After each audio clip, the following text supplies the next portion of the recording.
برائی اس کی وجہ سے نہ پھیلے. مثال کے طور پر وہ جھوٹ، غیبت، چوری، یعنی جھوٹ بولے، غیبت کرے، دوسروں کو دل دکھائے، اس پہ کوئی حکومت کی طرف سے کوئی سزا یا جرمانہ تو نہیں ہوتا. ہاں یہ فرق ضرور پڑتا ہے کہ معاشرے میں رہنے سے اس کی جو ویلیو ہے وہ ڈیگریڈ ہو جاتی ہے، وہ لوگ اس پہ ڈیپینڈ نہیں کرتے، اس کی جو گفتگو ہے یا اس کی جو کوئی جو اس کی بات ہے اس پہ وہ انڈرسٹینڈ، یعنی اس کی بات کو اچھی طرح اس کو سمجھتے نہیں ہیں. وہ کہتے ہیں کہ یہ جو لوگ ہے یہ جھوٹ بولتا ہے، یہ غیبت کرتا ہے، یہ چغلی اٹھاتا ہے، تو اس پہ لوگ اس کی بات کو عمل نہیں کرتے، کیونکہ وہ معاشرے میں اپنی جو قابلیت ہے، جو اپنی جو لوگوں کے اندر نگاہ میں جو عزت ہے وہ اس کو کم کر دیتا ہے. اگر اکنامکس کے اندر دیکھا جائے اس کا کمپیریزن، تو اکنامکس جو ہے جو معاشیات کے اندر رہ کر وہ اس پر عمل کرے یا نہ کرے اس پہ اس کا کوئی عمل دخل نہیں ہے.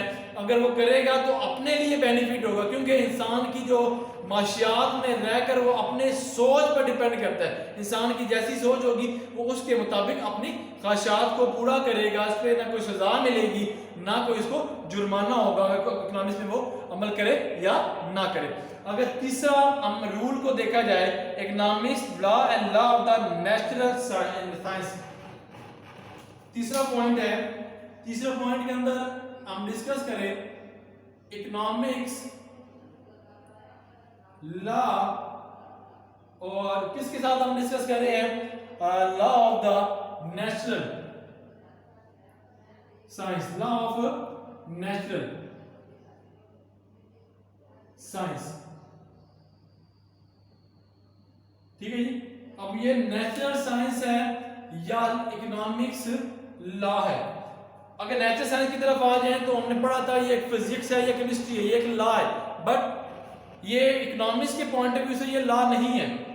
ٹھیک ہے، یعنی کہ جو ہمارے پاس ہے قانون ہے، یعنی کہ جو معاشرتی قانون ہے، یہ ایک اٹل ہے، اٹل نہیں ہے، یہ ایک جامعہ نہیں ہے، کیونکہ یہ قانون جو ہے یہ میٹیریل ہے، یعنی کہ ایک مادہ ہے، یعنی کہ بے شک یہ شے ہے اس کی، یعنی کہ جو ہمارے پاس نیچرل سائنس ہے اس کو ایک بار نہیں بار بار دہرانے سے ہمارے پاس وہی ریزلٹ آئے گا. بٹ اکنامکس جو ہے وہ ایسا نہیں ہے، وہ انسان کی ذہنیت پر، انسان کی سوچ پر ڈیپینڈ کرتا ہے. ٹھیک ہے، وہ یہ تھا آپ کے پاس کہ ہم نے پہلے بھی ڈسکس کیا.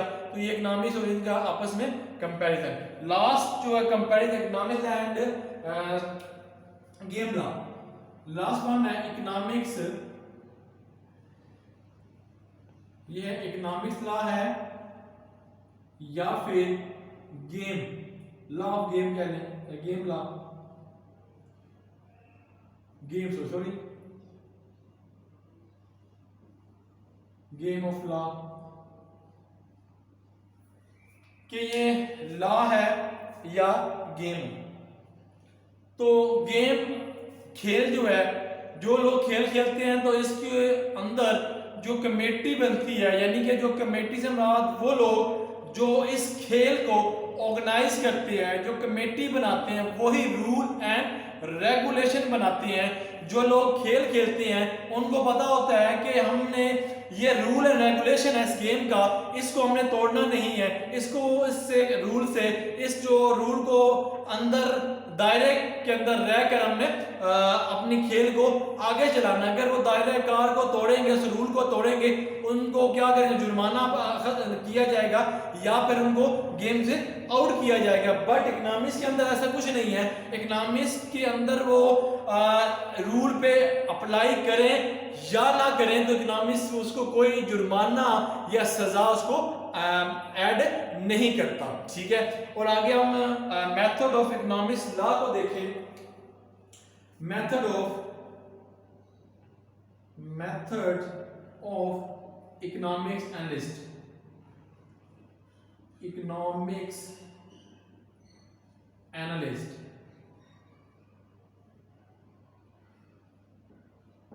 یہ ہے اکنامکس اینالسٹ، سوری ٹی نہیں آئے گا. ٹھیک ہے، اکنامکس اینالسٹ. اس کے اندر ہم نے معاشرتی تجزیہ کرنا ہے. ٹھیک ہے، اور اس کے دو پوائنٹس ہیں. فرسٹ پوائنٹ ہے ڈیڈکٹیو میتھڈ اور انڈکٹیو میتھڈ. اس کے اندر دو پوائنٹس ہیں. پہلا ہے ڈیڈکٹیو میتھڈ اور یہاں پہ انڈکٹیو.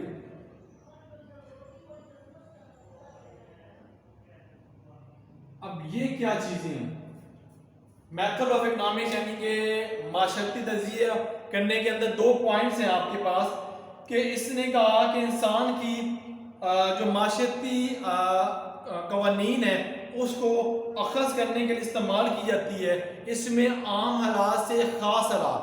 اس کے اندر جو ریڈکٹیو میتھڈ ہے عام حالات سے خاص حالات کی طرف موو کیا جاتا ہے اور اس میں خاص حالات سے عام حالات کی طرف موو کیا سفر کیا جاتا ہے.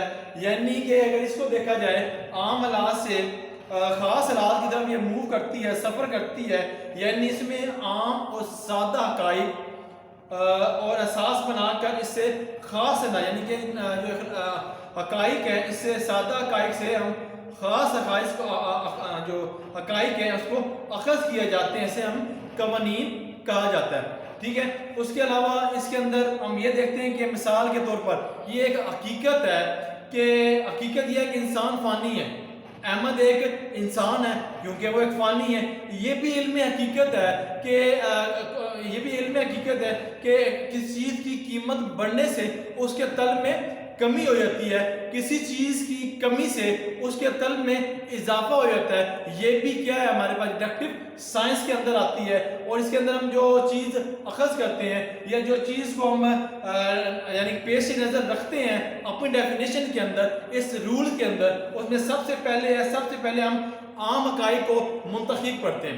جب عام حقائق کو منتخب کرتے ہیں پھر اس کو کیا کرتے ہیں اس کا نتائج اخذ کرتے ہیں. ٹھیک ہے, نتیجہ اخذ کرتے ہیں. پھر تیسرا پوائنٹ میں حقائق اور نتائج اخذ کرنے کی کوشش کرنے کے بعد ہم پھر اس نتائج کو اپنے اوپر کیا کرتے ہیں یعنی کہ ہم کیا کرتے ہیں پھر اس نتائج کو پرکھتے ہیں کہ یہ حقائق کیا ہیں. ٹھیک ہے, اس پہ ہم اپنے امپلیمنٹ کرتے ہیں, اس حقائق کو ہم پرکھتے ہیں. اگر چوتھا نتائج دیکھیں ان نتائج حقائق کی باہمی رشتے کو قانون کا نام دیا جاتا ہے. یہ حقائق تھے یعنی کہ پہلے ہم حقائق کو دیکھتے ہیں پھر سادہ دیکھتے ہیں پھر اس کے نتائج اخذ کرتے ہیں یعنی کہ نتیجہ اخذ کرتے ہیں کیا نتائج ہے پھر ہم پرکھتے ہیں کہ ایسے کرنے سے کیا ہوگا.